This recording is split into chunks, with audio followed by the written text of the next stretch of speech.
BEd second செமஸ்டரில் கற்றலை மதிப்பிடல் சப்ஜெக்டில் யூனிட் 4 சிறந்த சோதனைகளின் பண்புகள். இது ரொம்ப இம்பார்ட்டன்ட் 5 மார்க். இது வந்து மேஜர் சப்ஜெக்ட்லேயும் வரும், இந்த சப்ஜெக்ட்லேயும் வரும். சிறந்த மதிப்பீட்டு கருவி அல்லது சோதனையின் முக்கிய பண்புகள். சிறந்த சோதனை முக்கிய பண்புகள் என்னென்னா ஏற்புடைமை, நம்பகத்தன்மை, புறவயத்தன்மை, நடைமுறைப்படுத்தும் தன்மை, விரிவான தன்மை, தெளிவுடைமை. ஏற்புடைய தன்மை. ஏற்புடைமைனா எப்படி இருக்கணும்? ஒரு சோதனை எதனை அளவிட முற்படுகிறதோ அதை எந்த அளவு அது உண்மையில் அளவிடுகிறது என்பதை குறிப்பது ஏற்புடைமை எனப்படும். ஒரு சோதனையிலிருந்து பெறப்படும் மதிப்பெண்களை எதனை வெளிப்படுத்துகிறது என்பதை அச்சோதனையின் ஏற்புடைமை தெரிவிக்கிறது.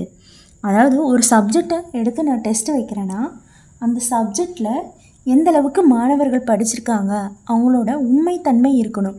அது வந்து அதே சப்ஜெக்டை மறுபடியும் டெஸ்ட் வச்சாலும் அதே ஆன்சர் தான் கொடுக்கணும். அதுதான் அவங்களோட உண்மையான தன்மை வெளிப்படுதுன்னு பொருள். இப்போ மதிப்பெண் வந்து எதனை வெளிப்படுத்துகிறது அப்படிங்கிறத வந்து சொல்கிறது தான் ஏற்புடைமை. நம்பகத்தன்மை. ஒரு சோதனை எதை அளவிட்டாலும் அதனை எந்த அளவு துல்லியமாக அளவிடுகிறது என்பதை தெரிவிப்பது சோதனையின் நம்பகத்தன்மை. ஒரு சோதனையை திரும்ப திரும்ப ஒருவருக்கு அளிக்கும்போது அவர் ஏறக்குறைய ஒரே விதமான மதிப்பெண்களை பெற்றால் அச்சோதனை நம்பகத்தன்மை மிகுந்ததாக அறியப்படுகிறது. அதாவது வந்து நம்ம ஒரு டெஸ்ட் வச்சோம்னா அந்த டெஸ்ட்டில் எடுக்கக்கூடிய மார்க்கு மறுபடியும் எந்த டெஸ்ட் வச்சாலும் அந்த மார்க் வந்து ஏறக்குறைய ஒரே மாதிரி இருந்தால் தான் அந்த டெஸ்ட்டு வந்து நம்பகத்தன்மையாக இருக்கும். அப்படி இல்லைன்னா பார்த்து எழுதியிருப்பாங்க, காப்பி அடிச்சிருப்பாங்க, அந்த மாதிரி கூட இருக்கலாம் இல்லையா? அதனால் வந்து ஒரு சோதனை எப்படி இருக்கணும்? நம்பகத்தன்மையாக இருக்கணும்னா ஏறக்குறைய ஒரே மாதிரியான மதிப்பெண்ணை வந்து பெற்றிருக்கணும். புறவயத்தன்மை. சோதனையை நடத்துதல், சோதனையின் பெறப்பட்ட துலங்களுக்கு மதிப்பெண் வழங்குதல் போன்றவை சோதிப்பவரின் விருப்பு வெறுப்புகளுக்கு ஆள்படாமல் இருப்பதே புறவயத்தன்மை என்று அழைக்கப்படுகிறது.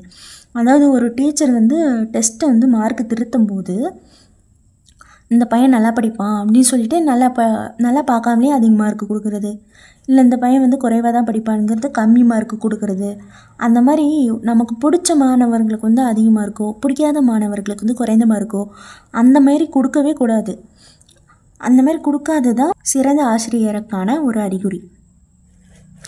சோதனையில் ஒருவர் பெறும் மதிப்பிடலை யார் மேற்கொள்கிறார் என்பதை பொறுத்து அமையாமல் இருக்குமானால் அச்சோதனை புறவயத்தன்மை மிக்கதாக கருதப்படும். இப்போ யார் வந்து திருத்துறாங்க, நமக்கு பிடிச்ச ஆசிரியர் திருத்துறாங்க, அவங்க நல்ல மார்க் போடுவாங்க, அந்த மாதிரி வந்து இருக்கக்கூடாது. நடைமுறைப்படுத்தும் தன்மை. இது சோதனையை நடத்தும் முறை, மதிப்பெண் இடுதல், பொருட்செலவு ஆகியவற்றை அடிப்படையாக கொண்டு ஒரு சோதனையின் நடைமுறைப்படுத்தும் தன்மையை குறிக்கும். அதில் என்னென்னா அதிக நேரம், பொருள், சக்தி, செலவில்லாமல் சோதனை நடத்தலை குறிக்கும்.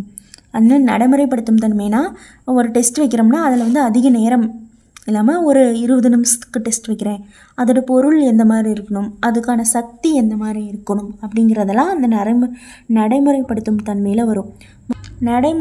நடைமுறைப்படுத்தும் தன்மைகள் எப்படி இருக்குன்னா நடத்துவதற்கு எளிதானது, மதிப்பிடுவதற்கு எளிதானது, விலக்கிடுவதற்கு எளிதானது, பணம், நேரம் மற்றும் சக்தி குறைவாக செலவிடக்கூடியது.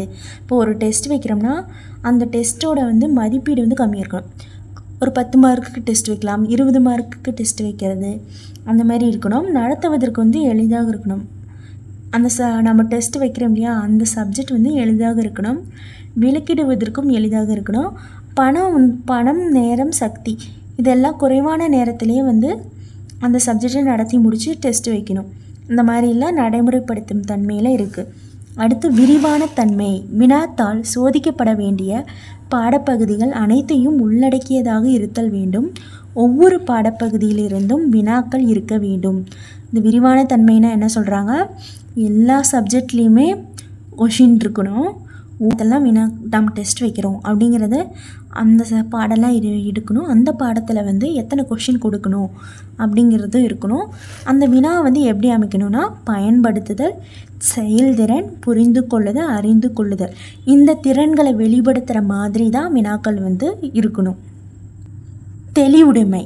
தெளிவுடைமைன்னா என்னது? சோதனை வினாக்களுக்கு விடையளிக்க மாணவர்களுக்கு கொடுக்கப்படும் குறிப்புகள் சுருக்கமாகவோ தெளிவாகவோ இருப்பின் மாணவர்கள் எந்தவித குழப்பமின்றி தெளிவாக பதில்களை எழுத முடியும்.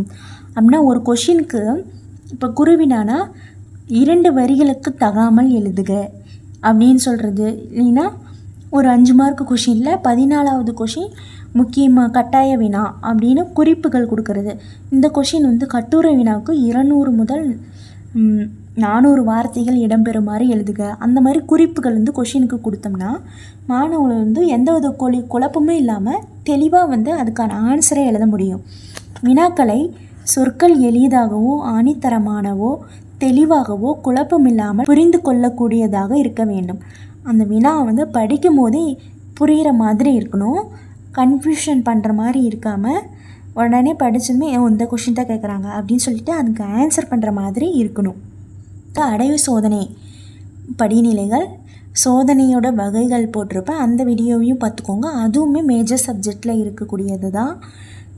ஒரு சப்ஜெக்டில் படிச்சிங்கன்னா 2 சப்ஜெக்ட்டுக்குமே யூஸ் ஆகும். இந்த வீடியோ உங்களுக்கு பிடிச்சிருந்துச்சின்னா சப்ஸ்கிரைப் பண்ணி லைக் பண்ணி ஷேர் பண்ணுங்கள், கமெண்ட் பண்ணுங்கள். தேங்க்யூ.